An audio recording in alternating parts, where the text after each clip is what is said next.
Bana, kati ya jezi ambazo zimekuwa ni jezi za kuvutia sana, ni jezi ambazo zenye muonekano wa kipekee.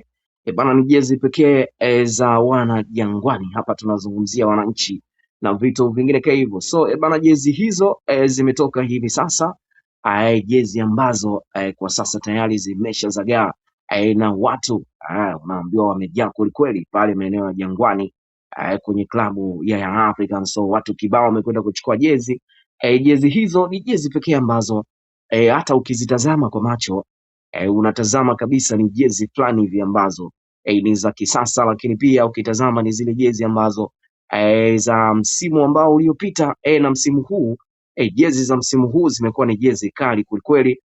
Kuna jezi ambazo zimetoka za away, lakini pia kuna jezi ambazo zimeweza kutoka jezi za nyumbani, lakini pia zimetoka jezi za kufanyia mazoezi na vitu vingine kama hivyo. Kama ndio kwanza unaungana nasi, endelea kubonyeza alama nyekundu iliyoandikwa neno subscribe hapo chini, kisha bonyeza na alama ya kengele, utakuwa umetisha kinoma noma. Lakini pia bana, jezi hizi kwa namna zilivyo zimekuwa kama zina kiwango kikubwa sana ambacho ukitazama na jezi za Msimbazi design kama hizi jezi ni kama zimekuwa ni jezi nzuri zaidi.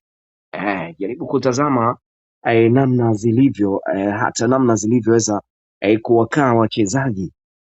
Unatazama kabisa unaona hii kweli ni jezi ambayo ina ubora wa kipekee. Lakini jezi za wekundu wa Msimbazi Simba bana, ni jezi pekee nazo ni nzuri, lakini kwa sasa zimeanza kutolewa kopi maeneo tofauti tofauti. Watu tayari wameshatiwa mbaloni kwa sababu ya kufyatua jezi za wekundu wa Msimbazi, alafu wanaziuza kwa bei ya nyanya kabisa. Tumeona pale Moshi wameweza kukamatwa watu kadhaa ambao wamefyatua jezi hizo, lakini ambaye ameweza kufanya hiyo operation pekee ya kuhakikisha kwamba wekundu wa Msimbazi Simba mashabiki wanapata jezi zenye ubora bana, operation hiyo imefanywa na GB 64.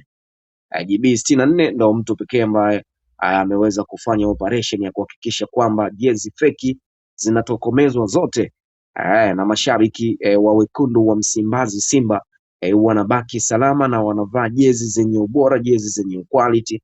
Kitu pekee ambacho unaweza ukagundua kama hii jezi ni feki ama hii jezi ni original za wekundu wa Msimbazi bana, kwenye lebo kuna kama QR code unaweza kuskani pale. So ukiskani unaweza kujionea kama hii jezi ni feki ama ni jezi original. So itabidi wale wote ambao mnanunua jezi kuweni makini sana. Jezi feki tayari zimeshatoka za wekundu wa Msimbazi Simba na bado wanaendelea kuzidhibiti ili zisiweze kusambaa sana. Ulikuwepo na mimi Final Classic, mwamba pekee ambaye ninayekuwakilisha vilivyo kwenye channel ya Soka TV HD. Endelea kubaki nasi kila siku kila saa ili kupata burudani zaidi, lakini hakikisha unabofya alama nyekundu iliyoandikwa neno subscribe, kisha unabofya na alama ya kengele ili kupata update zote kali za town kila siku kila saa kila dakika na kila sekunde. Tutaendelea kuwepo wote pamoja. Asanteni na kwaheri, tukutane kwenye kipindi kinachofuata.